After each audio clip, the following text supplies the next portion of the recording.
हर रोज एक नई कहानी देखने के लिए चैनल को सब्सक्राइब करें और बेल आइकन दबाना ना भूलें। सोनी और शिवम फ्लाईओवर से जाते हैं और उनका वहाँ एक्सीडेंट हो जाता है। सोनी और शिवम अपने मृत शरीर से निकलकर आत्मा बन जाते हैं।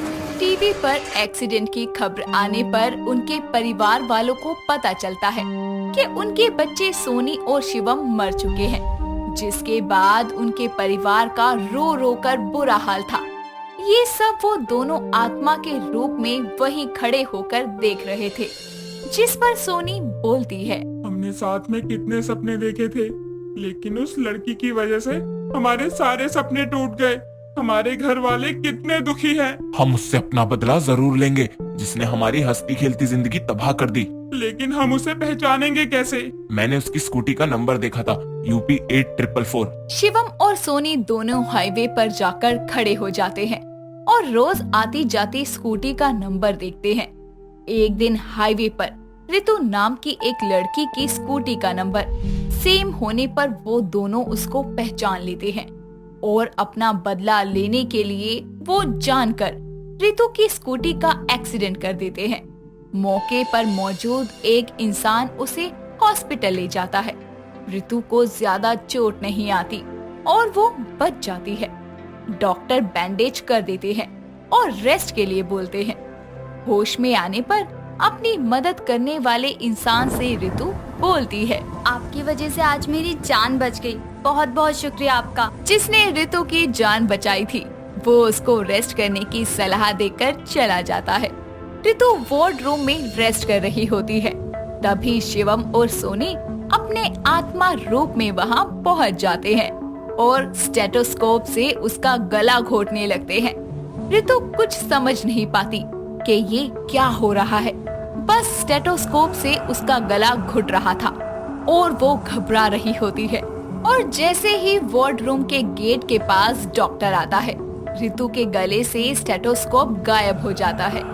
डर से उसके शरीर से पसीना निकलता है, लेकिन वो किसी को कुछ नहीं बताती। कुछ देर में उसे डिस्चार्ज कर दिया जाता है और वो वहाँ से डरते हुए घर चली जाती है। रितु जब घर आकर अपने कमरे में रेस्ट करती है तो लाइट्स जलने बुझने लगती है और एकदम ही जोर से लाइट से चिंगारी निकलती है। रितु बहुत डर जाती है और अपने ब्लैंकेट के अंदर घुस जाती है। कुछ ही पलों में उसको फिर से किसी के जोर जोर से हंसने की आवाजें आती है। सोनी और शिवम जोर जोर से हंसते हैं। बाहर का माहौल देखने के लिए जैसे ही रितु अपने मुंह से ब्लैंकेट निकालती है तो वो अपनी माँ सावित्री को आवाज लगाकर बुलाती है और सावित्री कमरे में आकर बोलती है, क्या हुआ बेटा, इतनी डरी हुई क्यों है? मम्मी, मैंने अजीब सी डरावनी आवाज सुनी है, मुझे बहुत डर लग रहा है। कुछ नहीं, बाहर सब बैठे हैं, लाइट चली गई इसलिए, और तेरा वहम होगा। चल सो जा। रितु अपनी माँ की बात मानकर सो जाती है और उसके सोने के बाद सावित्री अपने कमरे में चली जाती है।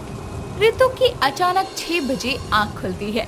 आँख खुलने पर वो देखती है कि उसकी माँ नहीं है और वो बाथरूम में अपना मुंह धोने जाती है। नींद में होने के कारण नल से पानी की जगह आ रहे खून से ही वो अपना मुंह धोती है, जिसके बाद शीशे में अपना चेहरा देखकर वो जोर से चिल्लाती है।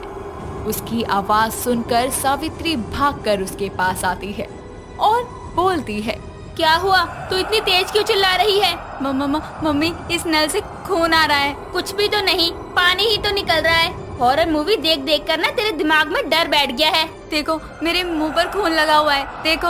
अरे कुछ भी तो नहीं है, अब पिट जाएगी तू मुझसे। चल अब तैयार हो जा, तू लेट हो रही है। सावित्री रितु को ऑफिस भेज देती है।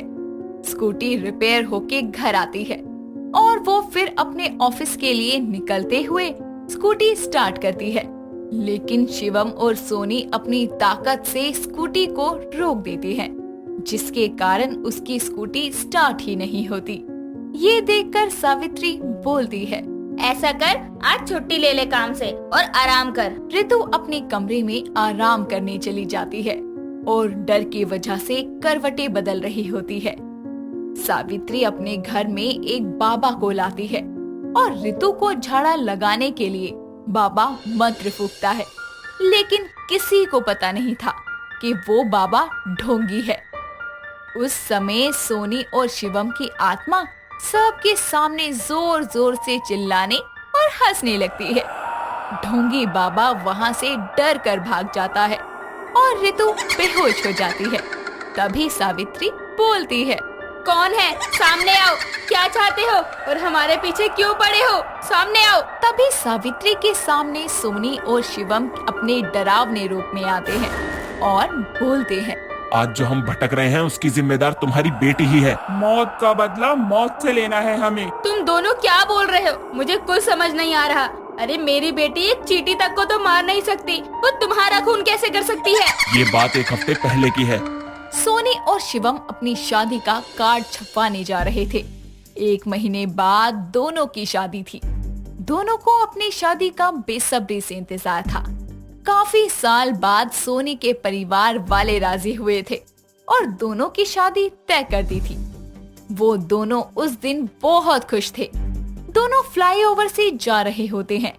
तभी अचानक से फ्लाईओवर के ब्लॉक डिवाइडर हटे होने के कारण वो उनसे टकरा जाते हैं और उनका बेहद ही भयानक एक्सीडेंट होता है, जिसमें मौके पर ही उन दोनों की मौत हो जाती है। सोनी और शिवम उस दिन की घटना बताते हैं। साथ ही रितु को होश आ जाता है और वो सारी बातें सुन लेती है। तभी उससे सोनी बोलती है, जिसने फ्लाईओवर के पास ब्लॉक्स हटाए थे वो तुम ही थी और उसकी वजह से हम मर चुके हैं। उस दिन मैं अपने ऑफिस के लिए लेट हो गई थी। सर का बार बार कॉल आने पर मैंने फ्लाईओवर के बीच में से यू टर्न ले लिया और डिवाइडर ब्लॉक्स हटाकर मैंने जल्दबाजी में ब्लॉक्स वापस नहीं लगाए। लेकिन तुम्हारी गलती की वजह से हम तो अपने परिवार से बिछड़ गए, इसलिए तुम्हें मौत जरूर मिलेगी। मेरी बेटी ने जानबूझकर तुम्हें नहीं मारा। उसे क्या पता था यू टर्न लेते हुए ब्लॉक्स की वजह से कोई मर जाएगा। हमें कुछ नहीं पता। हमारा परिवार हमारे लिए परेशान है। हमारे घर में रौनक थी। शादी की खबर से पूरा घर रोशनी से जगमगाने वाला था। संगीत भरी खुशियों की बहार आने वाली थी और हमारे घर में शादी की जगह मौत का टेंट लग गया। छोड़ो उसे, भगवान के लिए छोड़ दो। सोनी, जैसे तुम्हारी माँ ने तुम्हारे लिए सपने सजाए थे, वैसे मैंने भी अपनी बेटी के लिए बहुत कुछ सोचा है। हर माँ का सपना होता है कि वो अपनी बेटी की विदाई करे। अगर मेरी बेटी मर गई तो मेरे नाम पर कलंक लग जाएगा। सोनी को शिवम समझाता है और सावित्री की बात समझकर वो रितु को छोड़ देती है। रितु नीचे गिर जाती है और अपनी माँ के पास जाकर उसके गले लगती है। ये दृश्य देखकर सोनी की आंखें भर आती है और वो बोलती है, मेरी माँ भी ऐसे ही तड़प रही होगी और एक बेटी होने के नाते किसी दूसरी माँ को मैं ये दुख नहीं दे सकती। जिस बदले के लिए सोनी और शिवम भटक रहे थे, वो बदला एक माँ की ममता के आगे छोटा पड़ गया और वो दोनों हमेशा के लिए इस संसार से मुक्त हो गए। दोस्तों, अगर आपको ये कहानी पसंद आई तो इसे लाइक करें, शेयर करें और कमेंट करके बताएं कि कहानी में आपको सबसे अच्छा क्या लगा।